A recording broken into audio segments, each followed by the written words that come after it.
right, everyone. Thank you for listening to another episode of Cosmic Peach Podcast.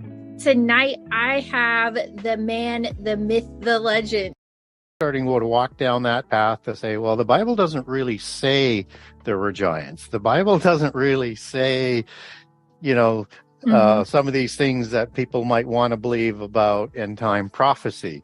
Hell is not really a specific place. I mean, they start getting down these slippery slopes because they don't want to deal with the preternatural nature of the Bible. And that's a shame, because it is the most supernatural book in the world. Wow, yes, it is. I always say that. It's almost a how-to guide for being a spiritual warrior. And we've gotten kind of lazy because if we don't agree with something because it makes us look at ourselves, we'll just say like, well, but that's not what that meant. And really, yeah, that is what that meant, but you just don't want to work on yourself. You don't want to look in the mirror at some of your own behavior and have to adjust it. Yeah. And, one of the things that I didn't anticipate was that there'd be more opposition coming from within the church on some of the things that I researched than outside the church. And so, what I try and do is I want everybody to be respectful about what everybody believes. But we can have honest discussions about what these passages are talking about, and we can use other passages to sort of back that up. But what I think I found quite surprising, though, was how much thirst there was for learning more about what's in the Bible. I mean, I I went fairly deep on some things in the first book, but the outreach to me was so extensive that I did something that I thought I would never do, was write a sequel to the Genesis 6 conspiracy. And I put another book aside in the meantime because of I promised to get back to people, and I do my best, but I'm about 5 weeks behind right now, but I do get back to everybody. But I respect and really try and be attentive to people wanting to have answers and wanting to understand things. So I've got another book I've just put in front of the sample chapters and things in front of the publisher, which they've been asking me to do a sequel for a number of years. And I'm hoping, excited. Yeah, and it's targeted right at Christians. So it goes deeper than any other book that's out there. And it works not as redundant to the first book, but in addition to it and in different areas. And so I cover off things that are really, really important to the understanding of the larger conspiracy, but to fallen angels, demons, and giants in particular, and why it's important to understand prehistory to understand end time prophecy. So the title is going to be, unless the publisher wants to reimagine the title for me, which can always happen, we'll see. But it's going to be the Genesis 6 Conspiracy Part 2. And the subtitle is going to be How Understanding Prehistory and Giants Helps Define End Time Prophecy. So I'm going to go deeper, and it's done in a manner that I wanted people to be able to go to specific chapters and just pull the arguments out when they're talking to other Christians, or just having that reference point. If I want to know what are the 4 major words that are in the Bible about Rapha and the Rephaim, what are those numbers? Where are they? How can I find them? And so I want people to have that information, because it just shoots down the arguments. The veracity and the overwhelming testimony of things just bring down those barriers. And it's not that people who aren't believing or want to believe in what you're suggesting are necessarily going to be convinced at that point in time, but you're planting seeds. And you're planting seeds in a way they just can't dismiss you and end the argument. They can't call you a heretic. They can't call you a false prophet. Here it is. But you don't have to agree with it, but here it is. Yeah, they will try to tell you you're all kinds of crazy. And I've had a pretty positive response to my Nephilim episodes. And I've given people the cliff notes. Who are they? Where did they come from? What are they up to? But a lot of the questions I got asked after I released my own episode on it was, what are the difference between the fallen ones and demons? Can you clarify that for everyone, Gary?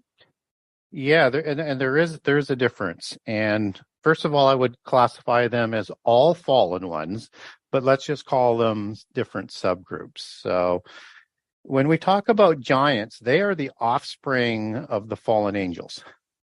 Mm-hmm. And so the fallen angels produce this offspring, and then the demons are the disembodied spirits of the giants. So if you go back to the word Nephil, which is singular, and the male plural is Nephilim, it's, it means bully giant, tribe of giants, that type of stuff. And it's rooted in a word called Nephal, transliterated as Naphal.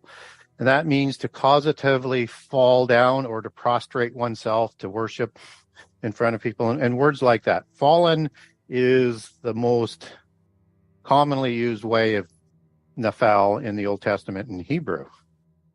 And these, if you put the I am plural on it, that becomes the fallen ones, the Nephilim. Just as you have seraphim, cherubim, Nephilim, Rephaim, Gibborim. That's a standard male plural that means ones. So these are the fallen ones. Just as the seraphim are the serpent ones. And, it gives you an imagery that if you don't know the full context of the Hebrew meaning, you don't really sort of fully understand it. And so these are the angels that rebelled and followed Satan. And these are the ones that created the giants and did crimes against humanity and crimes against creation before the flood, and then likely again after the flood. And so Nephil are the offspring, and they are fallen as well, because the word is rooted in that as the context. They are the spurious offspring of the fallen ones. Now, they have a choice, just like the angels had a choice to follow God or to follow their procreators, which in this case are the fallen angels. So they are fallen ones as well, but they are Nephilim versus Nephilim, if you can sort of make that sort of distinction. And one's the root, one's the source, one's the offspring. And then the demons are the disembodied spirits of those giants, because they were given an immortal spirit. The spirit's not permitted to go to sleep, and it's not permitted to go to heaven. So it's either going to find its way to Sheol and Hades, or it's going to wander the earth looking for a body to possess and a place to rest, or it's going to go to the abyss, as Ezekiel 32 talks about, into the sides of the abyss, as the terrible ones, the Retim, as I talk about them in the new book, who did terrible things and were slain on the earth that are in the abyss. So those are fallen ones as well. They're just disembodied giant beings, right? Because they don't, the bodies died. And Rapha is the post-diluvian term for giant. So do you believe you can still be possessed by one of these disembodied spirits? Oh, absolutely. And they do it all the time. And Jesus came across these demon spirits on a regular basis. And so they're called evil spirits. And they're also called devils. And they're also called unclean spirits. And they're used interchangeably in the New Testament as these demon spirits are being described. And the meanings, as you take that back to Greek, are similar. But the interesting thing is that word devil. And this is not the Greek word diablos that goes back to Satan as being the devil. This word devil that is translated out of Greek comes from daemon, for demon. This is the demonic, this is a different being than the angels. It's the fallen spirits of the Nephilim and the Rephaim. And Satan, in the devil definition, is understood as the prince of demons, just as he's the prince of this world and the prince of all of the fallen ones who fall on him in terms of the angels and other creatures. So that word Rapha is important because that's 7495, which is a tribe of giants. And it's used 25 times in the Old Testament versus 3 times of Nephilim. And it's used always after the flood. And it means a tribe of giants. And the male plural is Rephaim, and that shows up twice in Genesis 14 in the War of Giants, and Genesis 15 in the lands that are being promised to Abraham that include the Mighty Seven, and they're part of the Mighty Ten that's included in there. And some of those other three of the Mighty Ten are also giants, and I cover that off in the new book as well, like the Cadmonim and the Kenazim. Oh, and the, wow. yeah, Yeah. so I go back, I name all of the giants, and I'll take them back to what I think are the patriarchs of those post-Diluvian giants. So like it's going to be a handbook. But what's interesting about 7495 is actually that when I said that was the definition for the giant, that's actually 7497 is the number. 7495 means healing or a doctor. So when you have Raphael, it's healer of God, or God heals, however you want to translate that. But it's the root word, and it's part of the meaning, just as Nephal is part of the understanding of the Nephilim, not the whole meaning of part of it. And the Rephaim, like the Nephilim, were thought to be able to be self-healing. That's why you have to take their head. And it's the worst thing. It's the worst thing that can happen to a giant, because then they're not prepared properly, and it's done in such a disrespectful way that they're not able to make their way to their heaven, which is the underworld. So they're going to wander the earth, or if they're one of the worst of the ones, the terrible ones, they go directly to the abyss. So they don't want to have their head taken off.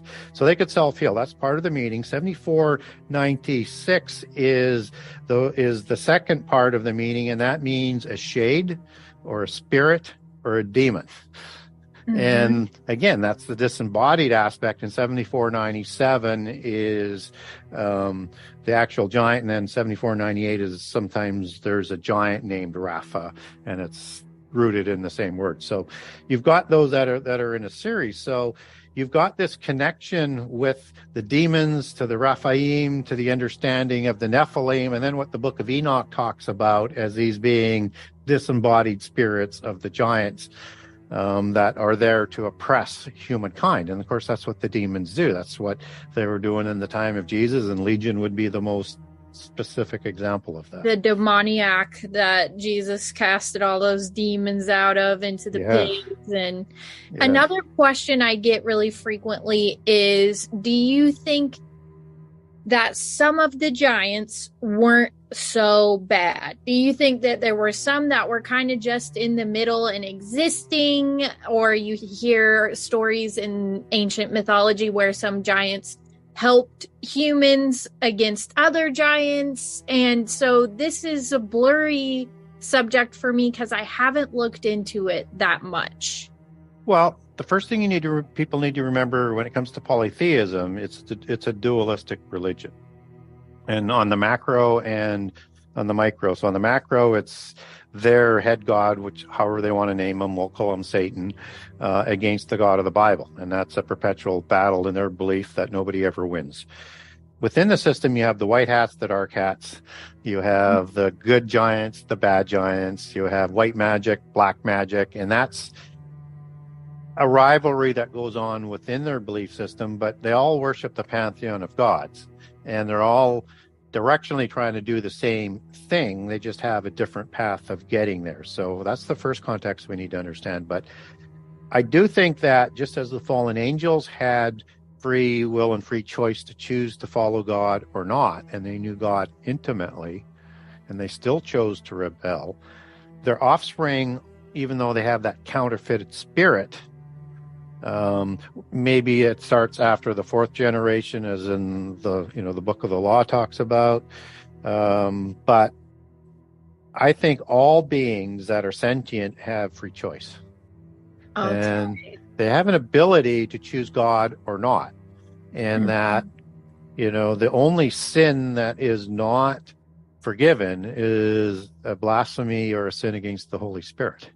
Mm-hmm. So they have the ability to do good. And we get some examples in the Bible. For example, in David's mighty men, we get like Uriah the Hittite, which would be more of a hybrid. And a couple other names in there that are very much likely to be giants. Mm-hmm. And all of the mighty men of David are mostly Israelites, so they're not Gibborim, but some of them would be classified as Gibborim and maybe even Rephaim. But I think the most significant example is the Gibeonites, which are there's going to be a hybrid set of Gibeonites, but there's going to be giant branch of the Gibeonites as well. And they're in the book of Joshua are the ones that make a treaty and deceive Joshua that they're foreigners and they don't want to make war with them. But the book of Joshua also calls them the Hivim, Hivvim. And so they're a branch of the Hivim. So they are giants. These are a division of the Rephaim after the flood. And there's many names to the Rephaim after the flood. And they become temple servants. And they are going to be within the Israelite community. And their descendants are the Nephilim that are talked about in the book of Ezra. And they're continuing to be servants, past the time of Solomon and into the time of the Babylonian diaspora and beyond. So one deduces that they've converted, and that's what I was going to say. Maybe they converted. Yeah. And so I think, a couple of those examples is all one sort of needs to sort of understand that, faith in God is all you need, and faith in Jesus is all you need, and Jesus' sacrifice covers all but that one sin. Right. So that's a really great answer, because I get that a lot. And I always said that I think because of their fallen nature, that they do have that spirit in them, and a lot of them just went with that because that was in their nature. They were all part of the rebellion. And they're initiated from childhood into the mysteries. They're adepts before they become an adult. And that they would think that they are unforgivable because that's what they're brainwashed to be. And that's what they're told. And who knows, there may be a part inclination to do that naturally too, based on their DNA. And so you have to be open to that. But we also have to be open to the fact that with, everybody whose name was written in the book of life from the time before creation will have an opportunity to keep their name in there or not. And that's up for every individual. I think that includes the angels. I think that includes their spurious offspring. Okay, here's another question that goes along those same lines. The descendants that are living among us today, they want to enslave humanity because if it's kind of like misery loves company. They know they're going down, so they want to take as many people down with them as possible. What do you think? Two camps on that. One would be the fallen angels know that the rebellion is over, and they cannot escape their fate. They are going to the lake of fire that book of Matthew talks about, Matthew 25. And so they understood that right from the time Jesus was in the grave. That in 1 Peter, that's who he's speaking to in the prison, is the impassioned and most evil of the fallen angels, and obviously the demons that would be in there at the same time of the terrible ones. And he's telling them, when I resurrect, your rebellion is over, your fate is sealed to the lake of fire. And we know that the fallen angels didn't anticipate the resurrection, because 1 Corinthians tells us that had the princes of this world, the arche, the rulers of this world, understood the resurrection, they would not have insisted that Jesus be crucified. They would have prevented it. Wow. So, and that's exactly what it says. So they didn't know that. And God knew right from the beginning, as the Alpha Omega, that angels were going to rebel. And he knew that when he created the Adamites, that they were going to be the resolution to the angelic rebellion. But he also knew what the angels would do as Alpha Omega, and that Adam and Eve were going to be deceived and they were going to fall. And God knew they were going to create the Nephilim to try and destroy and lead humankind away to be remembered no more, and lose their destiny to choose, and that the purpose of the creation of the Nephilim was to do that in the Rephaim after the flood from the beginning. So the fallen angels know from the time of the resurrection they can't win, but they don't teach their followers that. Right. They believe, because they've totally bought in and they've sworn oaths accordingly, that they have an opportunity to win their freedom along with Satan, to have a realm of their own and away from. So they're not looking to defeat God. They just want to have a realm of their own. Like in that movie about Doctor Strange, and they're fighting to get a treaty for the earth against the evil Dark Lord of the universe. That's their allegory in that particular movie, as to for people to sort of have an understanding what I'm talking about. And so they still believe they can win. And so even the followers, I mean, you have the descendants, and of the giants, but then you have ones that are just followers, right, and support them. They truly believe that as well, and they're hoping they can intermarry and that they can be part of this new age that they would like to bring about. And they want to bring about the end time because they want this rendezvous with destiny. They want to have an opportunity to win their freedom, and they need world government, and they need that universal religion to do it. And they need that as well to vibrate or evolve into a higher form, to become gods in the physical world, because that's all that can be achieved. They can't ever offer godhood and be in heaven, because they're not permitted in heaven. Mm-hmm. Do you think that, much like Raphael and Uriel, Michael and Gabriel, that there are some top dogs when it comes to the fallen ones? Maybe the elites, who we would refer to as elites, think that maybe they're descendant from some of these big wigs. Yeah, I mean, biblically we get told about the 7 wandering stars. So that would suggest a hierarchy there. And the 7 wandering stars are like, Saturn and Mars and Jupiter and Venus and Mercury and the sun and the moon. And they're assigned names to specific gods. Now, there's some parent gods and there's some offspring gods there. Rulers before the flood as being parent, offspring gods after the flood. So that tells you that there's a bit of a hierarchy of important angels. We also get that term in the book of Enoch called Satans, as in plural. So there's multiple ones, and they're thought to be the leaders. They're thought to be either the 7 and or the 10 that are the leaders of the tens of tens. Biblically, we also have the Council of the Gods in Psalms 82. And in Psalms 82, this is the council that answers to Satan, that God is going to destroy in the future. And they rule over the 70 nations as they're listed in Deuteronomy 32, both before and after the flood.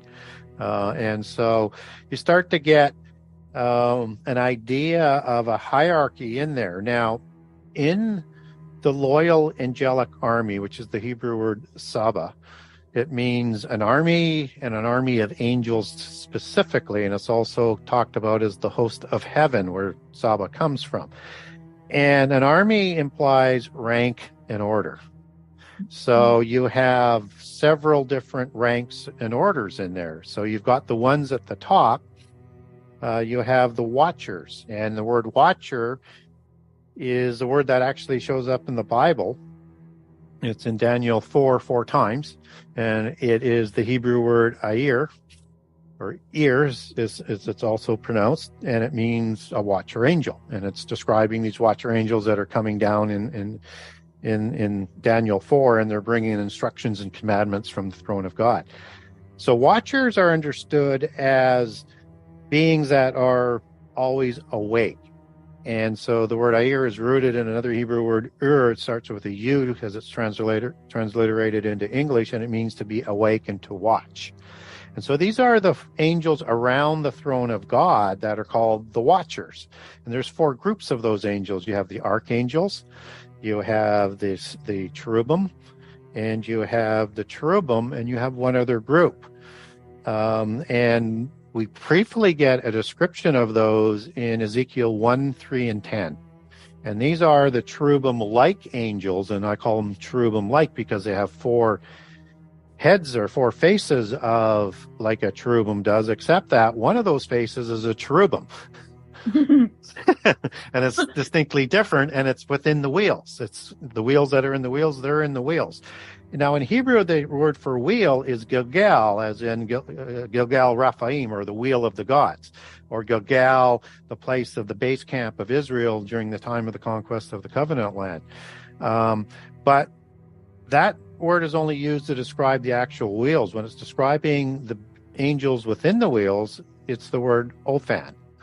And you put on the I am plural, that's Ophani. And coincidentally, and shows sort of the nature that Enoch at one time was based out of Hebrew and had its own complete manuscript, is there, the 4th class of watchers are called Ophanim. These are the throne angels. And these are the ones that are kind of at the top. Now, I also think, as I put, because I cover the complete order in the new book as well, the hierarchical order, I think there's 4 of the archangels that have been raised even higher than that. And they're like the 4 winds of prophecy that I'll cover off in the book. And, you know, Michael might be one of them. So when you have, let's say, the riders that are coming out in Revelation 6, they're riders on horses, and they're described as him, which is a reflexive pronoun in Greek, which means him or her or it, right? And this is the same type of being that is coming out of the throne room, because these ones come from the throne room. So there's some type of angel, right, that come out in the book of Zechariah in the chariots, and the riders on the chariots. And they're called spirits there, and that's ruach, and that can mean, you know, an angel or a demon or a human spirit or an animal spirit, depending on where you're applying that. And so the 4 winds of prophecy are also the ones that blow up out of the water in Daniel 7, the beast empires. And so they're active in the fulfillment of prophecy. So I think there's 4 there, and I cover that off in the new book as well. But just to sort of continue, but then you've got at least 2, 3 or 4 pillars that are going down below them. So there's angels that are below them, and angels would be sort of probably populating each group as the messengers and the soldiers. But you've got other ones, and I won't go through them all, but you've got the arche that I've mentioned about. You've got the dunamis, you've got the exousia, angels like that will populate the 3 different levels of each of the pillars that go up to the top. And we know there's a lot of angels in the army. In Daniel 8, in Daniel, and in Revelation 2, as I recall, it's 10,000 times 10,000, which is 100 million. And Revelation 12 tells us at least a third of them will have rebelled by then. Whether or not they all rebelled in the beginning or not, biblically we don't know. But depending on how you want to define that, that's either 33 million or 50 million. And it's a lot of angels, right? And that may be an allegorical number, but the other allegories that describe the numbers they're uncountable. They're like the sands in the stars. It's like, can't count. So there's a lot. So there is that hierarchy, and it's the same hierarchy that's used by the rebellious angels, is my sort of point in all this, because they counterfeit everything. Yes. Just as they counterfeit the congregation in heaven that they have on Mount Hermon, they counterfeit the angelic army as well. And that's who's going to rise up in Daniel 8 and Revelation 12 in the war in heaven at the midpoint of the last 7 years. So when you say cherubim, they're not like Cupid. I wish people would stop. You know, they show a big fat baby with a diaper on and a little bow and arrow. That's not what they looked like. No, they may be impassioned, which is the allegory that they're probably trying to portray there, because, you know, when you see the cherubim on earth, in terms of images of them, you don't see beings with 4 faces. Right. You know, you get like a sphinx that may have a lion's head, or it may have a human's head. Thank you. Yes, exactly. You get a bull like in the Caribs of Syria and Assyria and places like that, and in Anatolia. You also have, which is really sort of important to get where I'm going with this, is you get these Anunnaki in Sumeria who have wings and they have this eagle face. And all of these are faces of the cherubim. And also the same depiction, only with a human head. So what that's kind of telling us is when they take a human form, they choose one of those faces, but that creates the DNA with it. And so if you look at the different kinds of the Nephilim and the Rephaim, because I think it's both before and after the flood, you've got mostly sort of red-haired ones and blonde-haired ones and blue eyes and hazel eyes, but you also got like the Gilgamesh ones that Nimrod is depicted at, where they're dark-haired and black curly, right? So there's a different group, and I think that dark-haired group comes from the cherubim in when they take the face of a human, versus the seraphim for the other ones that are more understood as looking like their parents, so they were more serpentine in their appearance, just as Akhenaten, if you look at him, over 1,000 years after the flood and all that dilution that's going on in their bloodlines because they need to continue to survive. He still has those serpentine type of traits. And then when you start to look at some other traditions that are out there, you have like the Tengu gods and the Tengu warriors and priests of Southeast Asia, Japan and China. And these are these bird-faced Nephilim warriors. Yeah. Taught the martial arts, right? You've got the Zabalba in the Kishimaya accounting of the Popol Vuh holy book. And the Zabalba had owl faces, and there were these demigods that lived in the underworld. But there was a really creepy one that's called Camazotz in there. That's a branch of the Zabalba. And Camazotz, if you Google it, I don't know where they got the image from, but if you Google Camazotz, Camazotz, it's going to bring up this Batman type outfit. Wow. And Camazotz means the house of bat. So this is where we're getting kind of like the Dracula thing with Vlad the Impaler and where he gets his blood from. Yeah, that's more the seraphim understanding. And he was a red-haired, hazel-eyed Scythian, right? Yes. And from the Agrigi tribe, which is the descendants of Hercules and Zeus. Right. Okay. So can you actually tell the listeners about the Tuatha De Danann? Because I tried to explain it one time and I think I butchered it. Yes, it's important to understand who the Tuatha De Danann are. And they're known by several different sort of variations of that name as well. So if you hear, Tuatha De Danann, spelt a little bit differently, or Tuatha Danu is another, or Danue is another one, and Ditanu and Dedan. There's several, because they're they're a transnational tribe of giants, to say the least, and distinct from the dark-haired variety, which are more of the Aryan that settled into Persia, that produced the Persian king, settled into the Indus Valley to start that civilization, settled in southern Greece on Cyprus.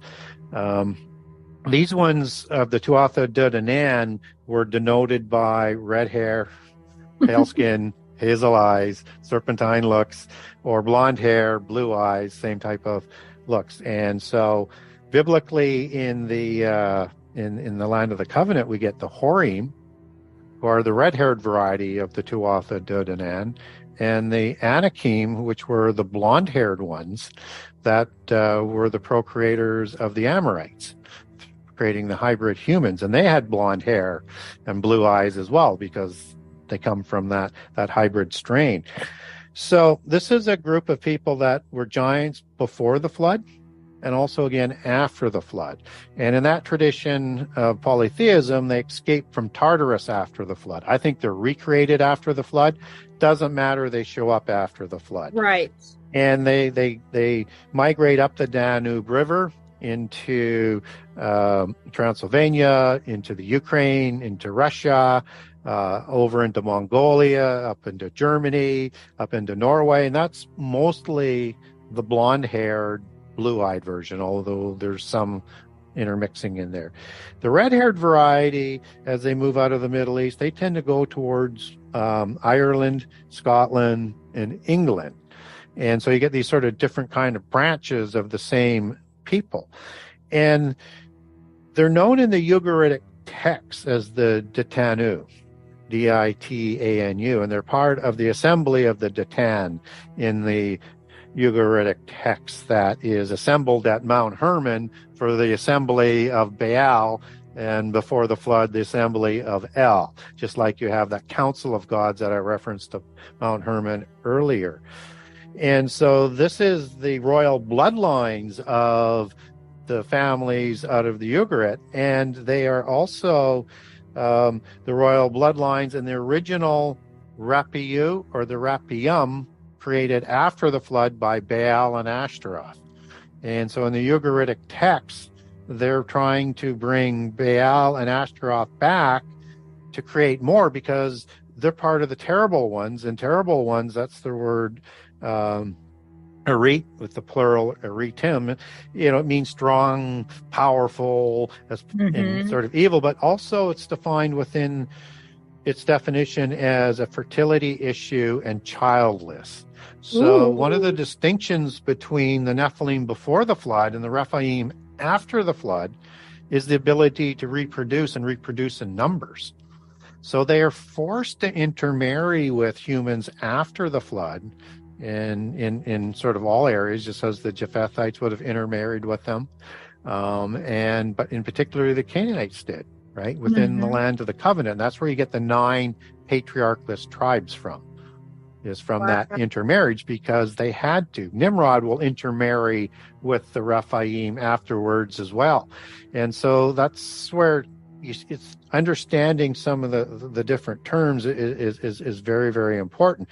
And the Ugaritic texts are written in sort of the original ancient Semitic language from which Hebrew comes from. So they're going to be called it'd be basically all letters. It'd be RPM for the plural, or RPU or RPI for the singular, and that's the root word for Rephaim, post-Diluvian giants. And so they're all throughout the covenant land, but they're also all throughout the rest of the world. So when people start to understand this, and they understand that in polytheism that the giants escaped and the Tuatha De Danann were the most plentiful, and the ones that were imprisoned in Tartarus for rebelling against the gods before the flood, they escape into that Asia Minor area and into the Scythia area and the Black Sea area. These are the ones that are going to set up that Tartarian empire that people are sort of infatuated with. And to understand that, you need to understand this, and you need to understand whether people are referring to the Tartarian Empire before the flood or after the flood. Right. And you also see the elongated skulls with the red hair in Peru, which is really interesting. And of course, as a redhead, you might think I'm a devil or something, because they have said that if you have naturally red hair, that you have a mutant gene. And where does that mutant gene come from? But as I always say, you have free will. You still can choose Jesus, and it doesn't have anything to do with that. But if you look at the royal family, a lot of redheads. A lot of redheads, yeah, absolutely. And you're right, it's a gene of Isis that they might refer to, or the fairy gene is another word for it.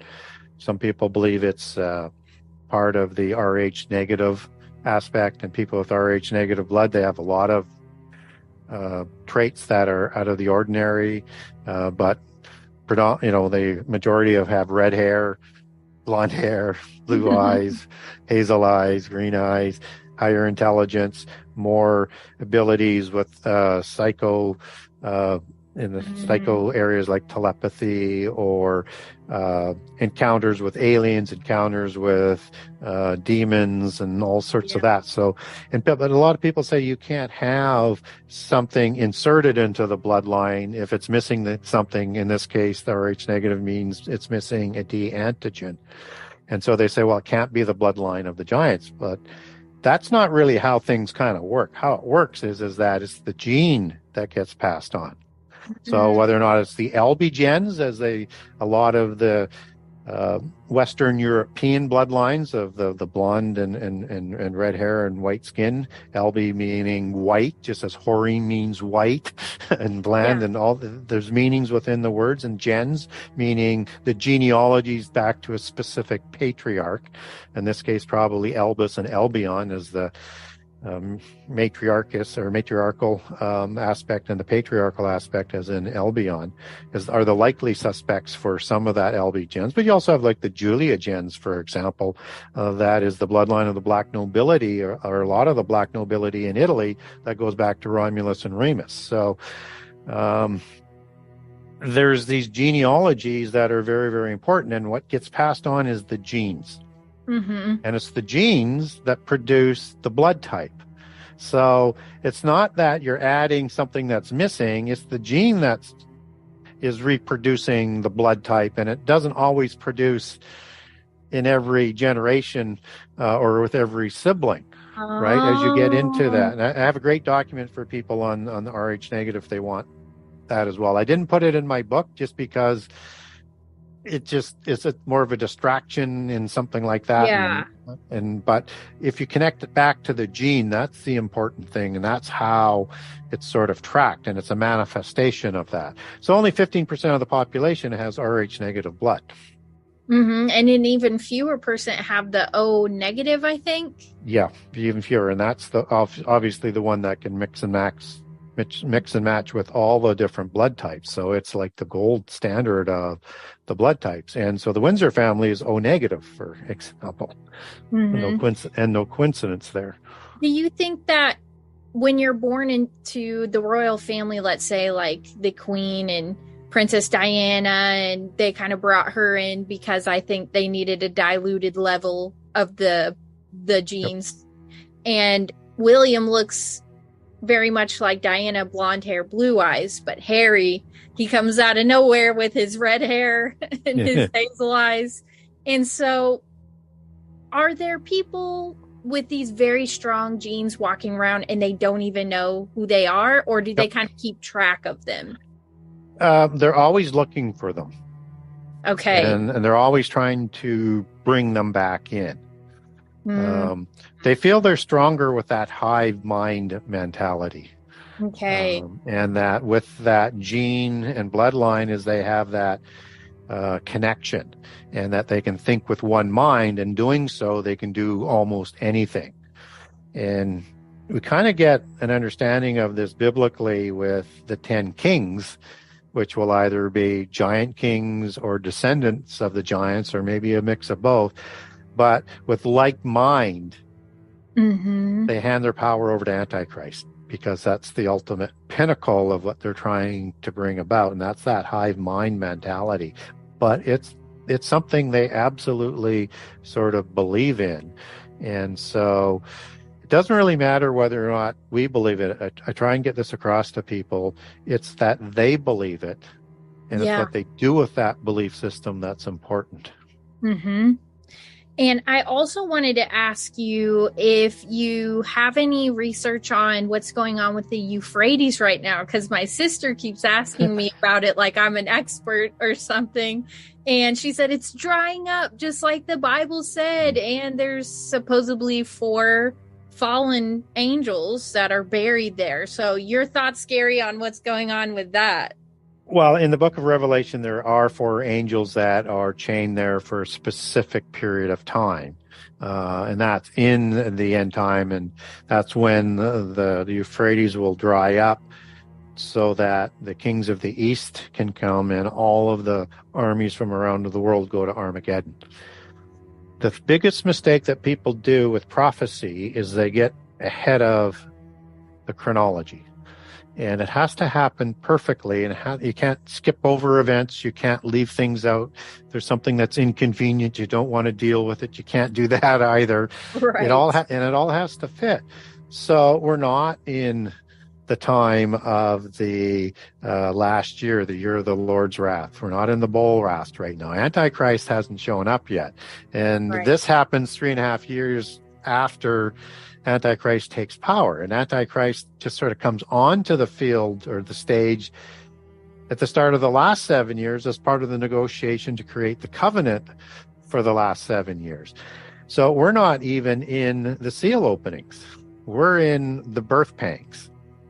So, and the beginning of sorrows. And those are 4 specific kind of catastrophes: earthquakes, famine, pestilence, and wars and rumors of war. And they'll all start working together. And I think they're all contrived by the spurious forces to bring about the end time. And they get stronger as that last fig tree generation unfolds.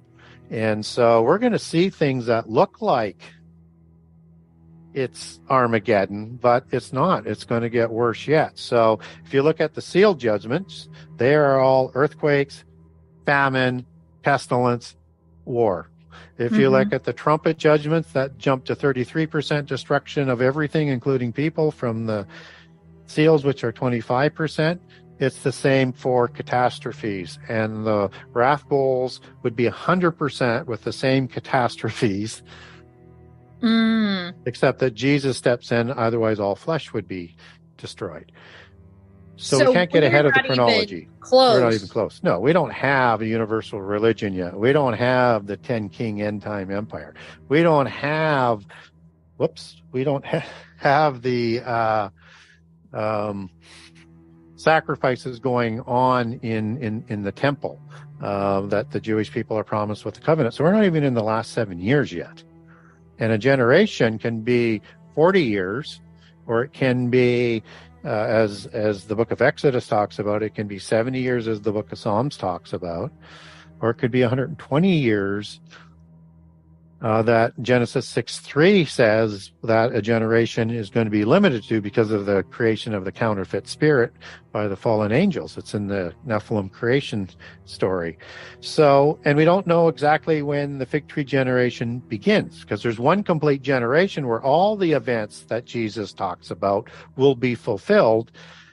And I think it might be 1967 with the taking of Jerusalem, because Jerusalem is the center for end time prophecy, and that visible, what I call visible Judah versus lost Israel, the northern kingdom, who will awaken in the last 7 years, is back in control of parts of the land of the covenant and in control of Jerusalem, which is key. So I think we're seeing the beginning of pestilence that's going to get stronger with what we just went through. I think we're seeing a geopolitical movement right now with wars and rumors of war with China and Russia and what's going on in the Ukraine, and that they're trying to rebuild their ancient empires, which will make up those 10 kings. And I think we're going to have famine that's going to be coming along with that. And there was almost famine with just the little war that goes on in the Ukraine, let alone anything more significant. So I expect those things start to work together and get stronger. We're just starting to see those things come together, if indeed we're in the fig tree generation. So maybe not even in my lifetime. Maybe not. Maybe not. But significant catastrophes brings prophecy along a lot faster. So the stronger the birth pangs, the faster things are going to come together. And that's why watch out for the sort of Machiavellian left that says never let a good catastrophe or disaster go to waste, because they can, move their agenda forward significantly. They keep getting pushed back. They're extraordinarily frustrated because they would like to have the end time now. They want it on any time except for the ordained time to try and discredit God, but they'll accept the ordained time if they have to. Of course, they will. And I've heard you say on other podcasts how they will reintroduce the giants, as the Bible says. I think so. I mean, we have three overarching signs in the end time. And fig tree generation is the most important. And we talked about the other one that was the beginning of sorrows, that you can understand the unfolding of those catastrophes, which helps with your end time chronology. And therefore, the seals and the judgments and the wrath bowls, as some people like to say, can't be the same disasters, because the Bible doesn't make mistakes like that. I mean, the math's the math, right? So, and there's a chronology that's been laid out there. But the other one that we need to understand is the days of Noah. And in the days of Noah, that's the exact same words, which it should be, even though the English translation is translated out of Greek in the New Testament, just as the exact same words are produced in the Old Testament from Hebrew when it's describing the lifetime of Noah in Genesis 9:25. The days of Noah were 900 years. There's 600 years before the flood, 350 years after the flood. There's giants on both sides of the flood. Whatever happened before the flood and whatever happened in the early post-Diluvian world keeps repeating. Maybe not as strong as what brought about the first apocalypse by water in terms of after the flood, like at Babel and other times, but similar, because nothing is new under the sun. What has been will be again. We're told that in the book of Ecclesiastes. So if we understand that, we start to understand the reference that Jesus is referring us to. And it's not just the godlessness just before the flood, and it's not just the violence as understood as humans can be violent. The violence is an exact manifestation of an acceleration, an accelerant to the Canaanite violence by the Nephilim, because the Nephilim are created in Genesis 6:1-4. The Noah commission is introduced with his children immediately after that, starting at about verse 5, and his genealogy was at the bookend of Genesis 5, and then you get the start of the giant story, and this is the preamble for the flood story. There's nothing to separate it. So it's the violence from the violent, tyrannical, giant warrior demigods that are here to destroy humankind that caused the violence. And so because nothing is new under the sun, they show up again after the flood, and they start to do this again. And you have a period of time about 100 years after the flood at Babel, where Nimrod, who's an archetypical Antichrist figure, right, who has a universal religion that is basically creating an end time scenario.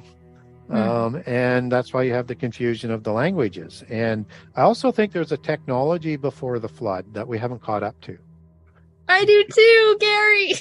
I do too. And I think we'll see that with the AI. Yeah, we're just starting to get there now.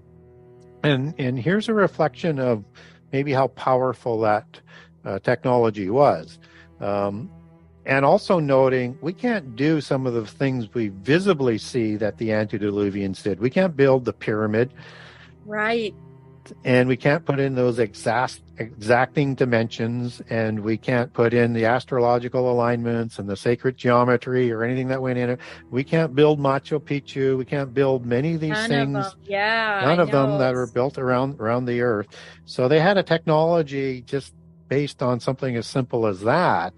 That's beyond what we can do today. And so when we look at what Nimrod was doing, somehow he gets a hold of some technology or knowledge. He gets what I think, and I make the case in the first book, that he actually, we can maybe rely on some of the information from the Gnostics and the Masons, is that Hermes finds the knowledge of Enoch, son of Cain, the 36,525 books, which was developed knowledge of the antediluvian world based on the 7 sacred sciences that Enoch, son of Cain, split into the 7 disciplines that then merged with the fallen and the knowledge of the fallen angels, and took them to a level that caused the flood. But a world that was dominated by the universal religion and the demigod giants. So now we roll that forward to the flood. It's thought that Hermes finds the two pillars of Lamech or Enoch, depending on which version that you're reading on that, takes that knowledge to Nimrod, who trains 1,000 masons to build Babel City, to build Babel Tower. But now the story gets a little bit interesting because he's trying to build a tower into heaven. Well, you can't build it high enough. And so why does he want to build it into heaven? Because, again, in the polytheist accounts, they're saying that he was saying he would get into heaven if God ever stepped out of line again, ever tried to bring about another flood, whatever, and that he would go into heaven and kill God. So definitely a spirit of the Antichrist in terms of those types of outlandish sort of comments. But there's no way he could get to heaven from there. So it's either just for show, or maybe there's a technology that's there. Yeah, right. Yeah, that's what I said too, that it was not just a tower. It was probably something more, which is, and you can disagree with me, but a lot of the lights in the sky and alien craft, and everyone's like, oh, the aliens are coming. And I say, fallen angel technology. It's just not rolled out for everyone to use yet. Yep. But it will be. And if you take the Akkadian version of the Babel story, understanding Nimrod stayed in Sumer or Shinar, and the Akkadians are part of the peoples that he is a patriarch for, biblically. And their account is not that Babel means confusion of languages, which is the Hebrew definition. Their version is that word Babel is actually more Babalu, but you could use Babel as well. But EL in the end, or ILU, or AL, is a transliterated form of the same word for L in Hebrew, which means an angel or a god. So just as, Gabriel, I think, means warrior of God, right? Or Raphael means healer of God. That means God. So now what does that first part mean? Bab. Well, in Akkadian, that means gateway or portal. Oh, Gary, no, you did not. So they were building a portal to God. Wow. Yeah. So now you think, okay, so he probably, what is he want to use the portal for? Well, one, to go into heaven like Antichrist will in Daniel 8 and the war of heaven in Revelation 12. So he's an Antichrist archetype type figure because he's going to do the same thing because nothing is new under the sun, and he's going to do the same thing that Satan was trying to do is talked about in Isaiah 14. And he also is probably wanting to get into Hades or Sheol and get into that different dimension and get into that abyss prison to let the parent gods out and the offspring gods who created the Rephaim. And then you start to say, well, isn't that kind of what CERN is doing? Well, in part, yeah, that's exactly what they're trying to do with AI and quantum computing and much more. And these are, okay, so here's a question for you. Are you round Earth or are you flat Earth? I am agnostic on that. What I do know is something's going around something. Right. And it's the only way you can properly account for some of the events that we see. And so you could spend a lifetime researching this. And I'm sure it's a noble calling, and I've known people who spent a lot of time on that research, but it's just never ending. It's not my calling, and I'm comfortable. I'm comfortable either way. I do like to be careful with it because before the polytheists switched gears, their model was a flat earth or a dome model, and they would situate underneath in the bottom half of Hades, which is their heaven, right? So I'm very careful not to get too far out on a limb of that one for that reason as well. And it's not that I believe what science is telling us. I'm skeptical on that. I don't think it's all that important. I think there's greater deceptions coming than that. The alien phenomena is part of that greater deception. But the delusions will be so strong that even the elect will be deceived.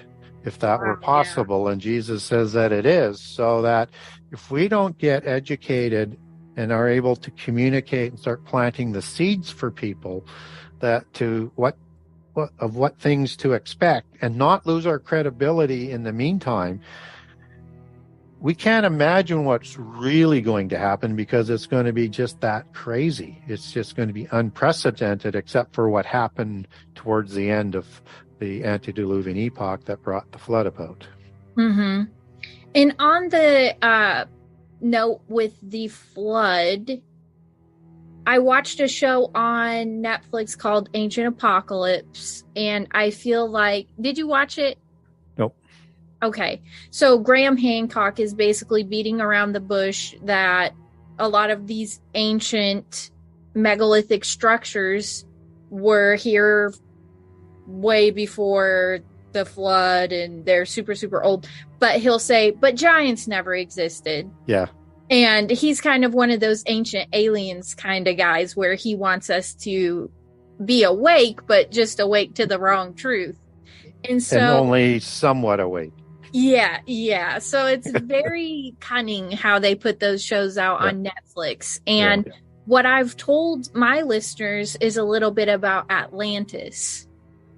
And I heard you speaking on Atlantis, and this would have been like the capital city. This is the big megalithic, like you're not getting past Atlantis. And what happened? It sunk.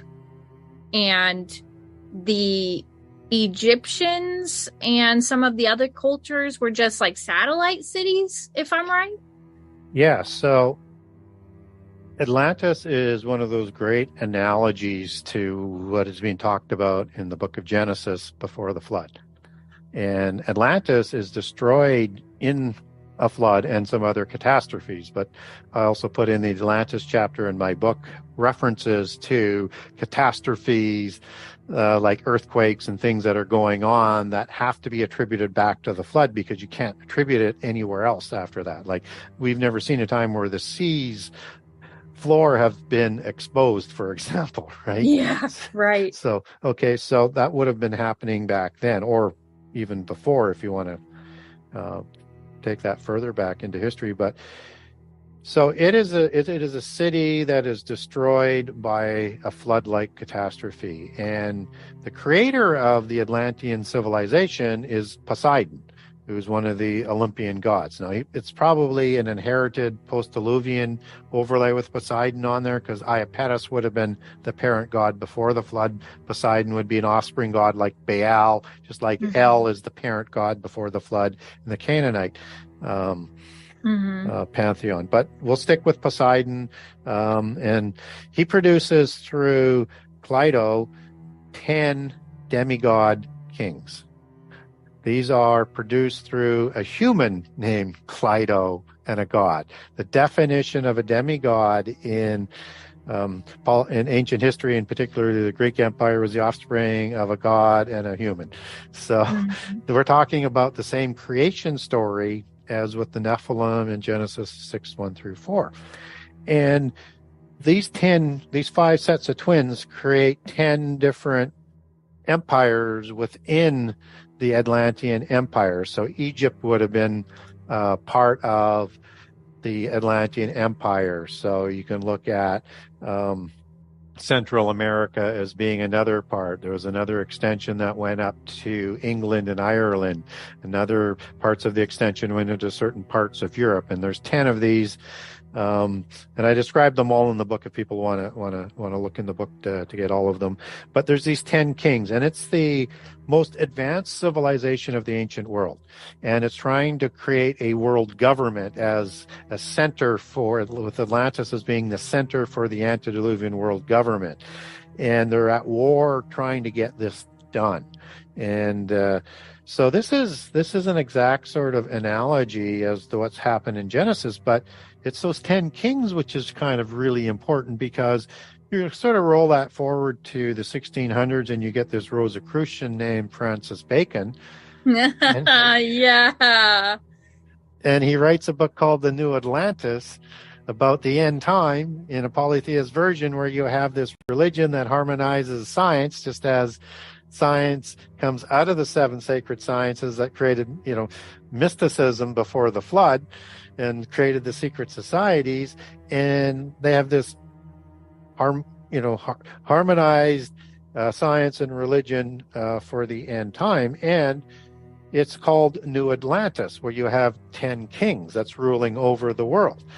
And what's interesting about that is the Bible talks about 10 toes in Daniel 2 and the metallic empire for the end time. Mm-hmm. You have the 7 horns or the 7 kings in Daniel 7. Revelation 13, Revelation 17, and 12 are also depicting this end time empire of 10 kings that Antichrist will take over at the midpoint of the last 7 years. And this is what they're trying to bring about. And they use that same imagery all the way through. That's just their typical kind of MO. Wow, yeah. Good old Francis Bacon, a.k.a. Shakespeare. Yes, who created the Spear Shaker Society. Right. That who guy. William Shakespeare was a member of. And so, yeah, I have a great document on all of that if people want to know about Francis Bacon and the Baconian English that ends up in the King James Version Bible as its first major enterprise. And that language created through these writing guilds. The Bible. A lot of people will say, "Oh, no. Shakespeare wrote the Bible." That is not what that means. No, he was the last editor on the Bible. Right. So there are some markers in there that he'll put in, that he did put in there. It doesn't change the overall meaning. It just doesn't stack up to the original Greek word or the original Hebrew word that is mistranslated. So when I say that, it's words like unicorn show up there.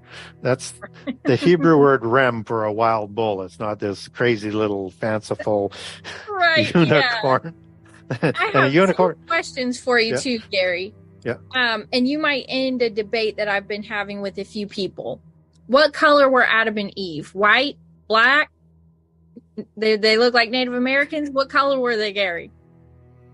We're not told. Okay. You have number a theory. One. Yeah. So, but what we do know is the descendants of Seth from Adam and Eve produced Noah. Right? And he's going to be one of the 8 after the flood. And then somehow we get 4 races after the flood. Mm-hmm. So typically, this is kind of tracked in a patriarchal sort of aspect in terms of how the knowledge sort of comes down. So it would follow that Noah and the 3 sons, Japheth, Ham, and Shem, would be probably representative of Noah, but the wives are the wild card. So the wives, some people think were giants, or had the genes of giants. I just think that they're of the different races, because we have to understand we have the different races that show up after the flood. I don't think they carried both the gene giant and the different races. I just think that they come from that. And so through that patriarchal Shem down to Abraham, we're going to get Israel. And I think you can follow that chain of the races back to Noah, back to Adam. So they're brown? Caucasian, but probably olive skin Caucasian. Okay. Because a lot of not a lot, just a few people have told me they think that Adam and Eve were the blonde hair, blue eyes, and I was like, probably not. Well, that's what Gnostics say. Oh, so really? That's sort of that infiltration of how they like to interject their subtle things to get, because it's there to create wedges within Christianity and to lead people away from Christianity. Right. Do you think every race that we have is representative of maybe a kind of fallen angel type of look? The Asians, the black people, white people, the Indians in India, obviously we all look different. And I have just a tiny suspicion that it represents each of like the 10 kings and the 10 kingdoms. It's kind of like they all maybe looked different. It's certainly possible. I mean, we can only sort of speculate. We don't tend to get a lot of information about giants being of other color. Mm-hmm. So even like the Tartarians, where if you're looking at Genghis Khan as being a Tartarian and taking his genealogies, he's depicted as more white-skinned than Chinese-skinned and different features. Mm-hmm. But the Dragon Kings of China, they're obviously descended from the gods as well, and there's a distinct look there as well. So I think the royals would have those looks that is obviously going to get into the gene pool as they intermarry with humans. That is going to affect that as well. But I also think you're likely to have that gene of the different races that come with either the sons or the wives, depending on which side of the argument you want to make on that are going to bring about the races. But what we do know is we have the descendants of the people of Israel and Abraham to sort of base our understanding on that on. And I know there's a lot that will say, well, no, Israelites were black, and there's a whole bunch of, that's great for speculation, but anytime I've gone up against that and I have them produce the scriptures, they're manipulating the scripture to get there. Oh, okay. Right. So if you can't make your case without making a pretzel out of scripture, probably something's wrong. Right.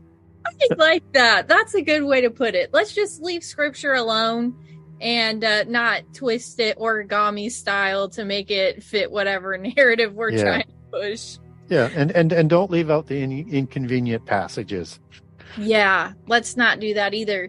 Yeah. And I always say, just as a closing thought, and then I want to ask you a little bit about your new book. Everyone asked me why the God of the Old Testament was so wrathful and how it changed so drastically in the New Testament. And I say, because of what the world was looking like in the Old Testament. That's why it was so wrathful. Yeah, because everything was corrupted. If you look at that word, it's the word that's used to describe the condition of the earth. And that word corrupt is the Hebrew word shakath, which means decayed, ruined. Something happened to everything, and the whole earth was. That means the plant genome, the animal DNA, human DNA, everything was corrupt, and only 8 were deemed worthy. And it's also why I think God calls the animals to the ark. By their kind or their species. You take that word kind back to the Hebrew, it's defined as a species. And that it's also because they're the ones that were best representative of the species and weren't corrupted to restart the world anew. And that's why those cuddly little unicorns weren't there, because they weren't cuddly little unicorns, because if they did exist, they were chimera beings. They were the horses that the giants rode on into battle. These are not. So if that's what they're talking about in their allegory, they weren't invited to the ark. Yeah, they were like, no unicorns on the ark, thanks. So you have a choice. And just as everybody in the antediluvian epoch had a choice, God can let it just sort of end, or he can intercede to give that free choice longer to happen, so that all the names written in the book of life before creation have the opportunity to leave their names in the book, and that you can have a set of people that are going to be set aside to bring about the Messiah to bring about the end of the angelic rebellion through this specifically created people to do so that we can be resurrected to be like angels, even though we don't have human fathers, and to judge angels in the future time for their crimes against creation and against humanity. And that's the destiny that the rebellious angels swore oaths to make sure didn't happen, and why they created the giants. Wow, yeah. I agree completely. So it's not a wrathful God. He let everything play out, but he didn't let all flesh be destroyed, just as nothing is new under the sun, and that's what Jesus steps into just at the point of Armageddon, so that there will be some survivors. I agree, because when I tell people that the days of Noah weren't just people in mud huts riding around on camels and eating too many apples off trees, it just is lost on them that we could have actually been more advanced then than we are even now. And I think it's lost on them. Well, even to the point where, if you want to make the pyramids younger, how did we lose that technology? If that happened in the post-Diluvian epoch at around 2500 BC, where did all that knowledge come from if they're just silly shepherds in the field and scared of their shadows and right, yeah. That makes no sense. How does that get lost? Yeah. And how did they get it? And the time it would have taken. Yes.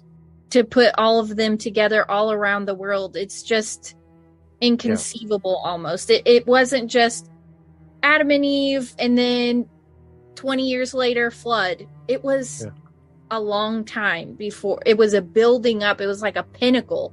And God was like, all right, that's enough of that. Time to wipe the slate clean. Let's start new again. And even in the time of Israel, as they come out of Egypt, and a nation raised as slaves, not super strong in their monotheist belief, they're so stiff-necked and rebellious that God says to Moses, I'm going to kill them all and just start over with you, because I can't. Right. They won't listen. They won't listen. Yeah. And Moses, steps in and says, I can, make it work, and don't do it because everybody's going to say you're an evil God. I mean, God doesn't care about any of that. He's just concerned about, how do I make it available for everybody whose names are written in the book of life, have that opportunity. All the horrible things that happen on earth are because of that free choice, where humankind and the demigods do horrible things on the earth, and that's what's going to happen right through into the end time. And so, if people don't understand the greater context, they also get trapped into that wedge. Is how does a good God allow Israel to go into basically poor, unarmed people living in peace and prosperity in the land of the covenant and slaughter them? Well, they weren't just these shepherds in Canaan either. These were the most powerful military cities and countries on the planet, and they were all giants and hybrid giants, and they waited for the creation of Israel so they could wipe them from the face of the earth. And so I don't think that the God of the Old Testament was a different God or anything like that. No. You hear a lot of people say, oh, well, it was a different God. It was the Elohim. It was and for me as a Christian, I think in the beginning in Genesis, when it says he created humans in our image, it didn't mean that there was a pantheon of gods up there. Nope. It just meant the body is Christ, and the spirit is the Holy Spirit, and God is the mind, and that's the us in us. It is. And so Elohim in the superlative nature and capitalized is the three. It's the Word of God, it's the Spirit of God, and it's the Father God.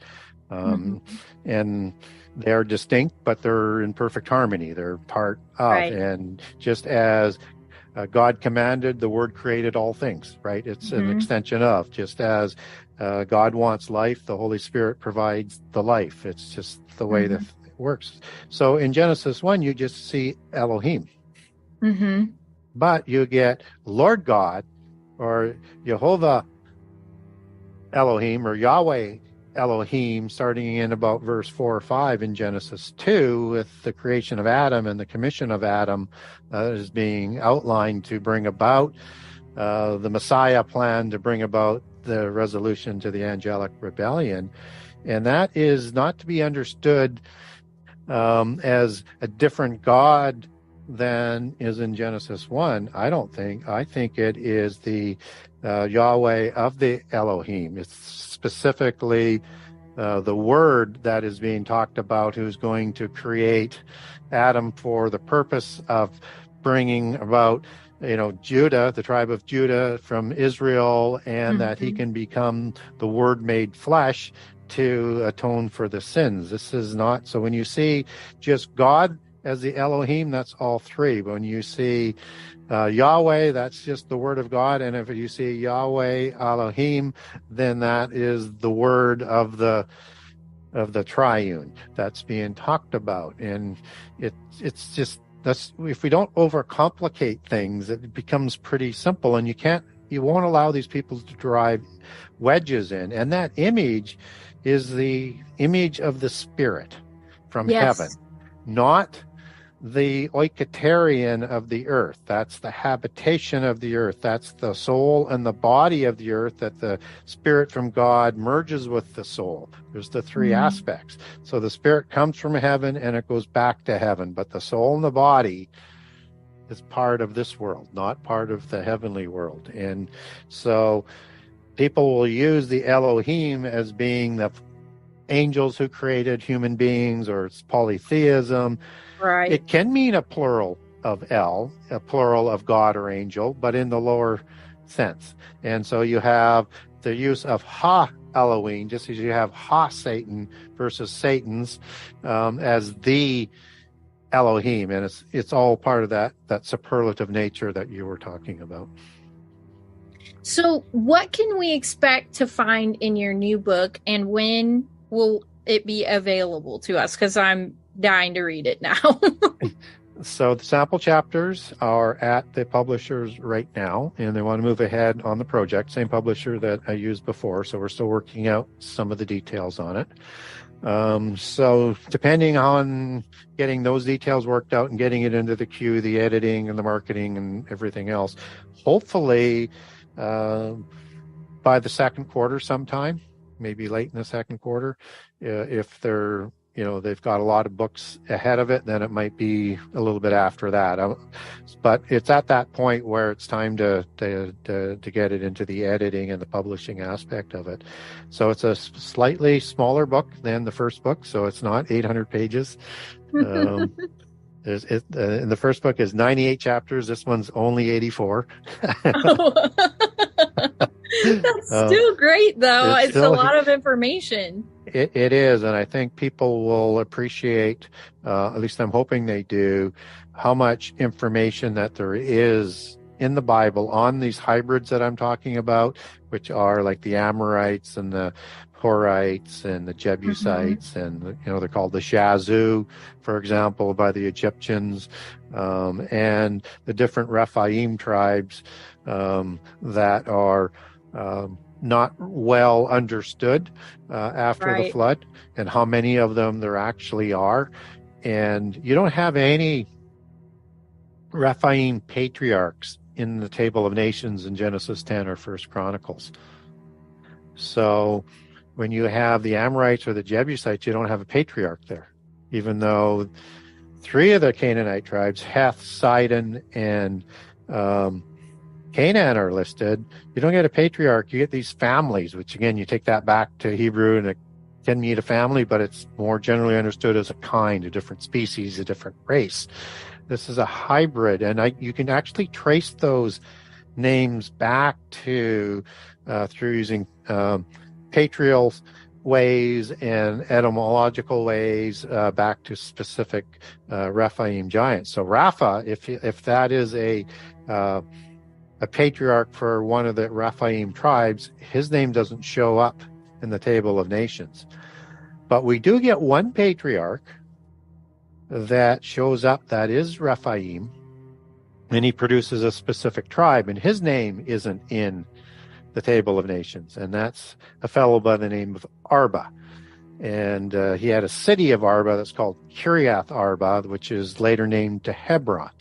And of course, Kiriath Arba is in the Bible. And in the book of Joshua, Arba is talked about as the greatest of the Anakim and the patriarch of the Anakim. Oh. But his name's not in the Table of Nations, and the Anakim aren't listed in the Table of Nations. So when you start to understand that, it starts to open up who are these other peoples, like the Kenizzites, for example, that, yes, they show up with Kenaz in Deuteronomy 36, but that is after that tribe appears before the patriarch does, so that can't happen. Or the Amalekites in Genesis 15 in the War of Giants, along with the Emim and the Zamzuzim, or the Zuzim there that they're called there, and other giant names. Amalekim shows up, but Amalek, who people say is the patriarch, doesn't show up till Genesis 36, and he's the son of Eliphaz, who marries Timnah, who's the daughter of a Horim Rephaim of Seir. So they start a hybrid branch through that, who become the Amalekites that are going to live in the Petra area with some of the Amalekim, but the Amalekim show up well before that. So you get some choices, and for me, it's pretty straightforward once you sort of get your head around it. Is the Bible doesn't contradict itself, but it does add more information as you go. You just have to connect those dots, and all of a sudden things just sort of fit in. So I'm going to walk through in the first half of the book. I'm going to walk through in the first section, the definition of giant, and take on that argument that it's not a tyranny of the English language and a giant is actually a giant. Yeah. I'm going to define who the Rephaim are. And I'm going to get into some of that sort of basic knowledge of the assembly of the gods, the 70 nations, and then I get into, and then in the next section I get into the hierarchy of the angels and the hierarchy both of the loyal side and the royal side, and go through all of that. Then I get into the patriarchless nations. So all of the patriarchless nations, I trace those ones back to a specific tribe. And then I have another section that's just on all of the Rephaim post-Diluvian giants, and I trace them back to a patriarch. Wow. And then I start to transition into end-time prophecy, and I start to connect prehistory to prophecy in the next section. And then I get into, in the last couple of sections, just straight chronology of end-time prophecy, but using the definitions out of prehistory to give you the larger context. Yeah, I can't wait. And that will be available on your website? Yes, I will be marketing. I'll have to get the website done, obviously, to revamp, but I want to market from the same website, the Genesis6conspiracy.com. And I'll have a generous excerpt of all 84 chapters on that as well, so people can get a good feel for it. And again, don't worry about thinking that you might read the whole book by just reading the excerpts of the chapters, because there's just too much information. Those are small snippets on the website compared to what's really in the book. Yes. Yeah. And on the website as well, people can get a hold of me if they wanted, some of the documents that we were talking about today. So go to the media page, and where it says contact Gary Wayne for an interview, just click on that. That's my email. It'll come through to you. It might take me a month to get back to you, but I will get back to you. Yeah. Also on the website, you can get a signed copy if you want. And you click on the Buy Now page. And if you're in the U.S., go to the U.S. page. If you're in Canada, go to the Canada page. If you're anywhere else in the world, just go to the overseas page and purchase it there. You can also link over from the Buy Now page to get the Kindle version. And a lot of people do like to have both because you can quickly find things when you need to, just by Googling specific words or searching for specific words to be more accurate. And you can also link over to barnesandnoble.com and buy a copy there, or to amazon.com or to amazon.ca. So that's the easiest, best way to get a hold of the book, and that's the easiest, best way to get a hold of me. I recommend getting a signed copy because, one day we'll all be famous, Gary, and everybody will be going and trying to find these episodes and like, the world is ending. What do we do? Well, we told you back in 2023 what was up. Yep, exactly. But I do want to say thank you so much for joining me. It was an honor getting to speak with you, and I can't wait for the part 2 to drop. I think that's going to be explosive. So I'm going to share all of your links so the listeners can go and find you. Perfect. And the world may not end in our lifetime. So everyone, you do need to pay your American Express card off. But be on the lookout because these descendants are ready to enslave humanity. Thank you so much for joining me, Gary. Well, thank you for having me, and hopefully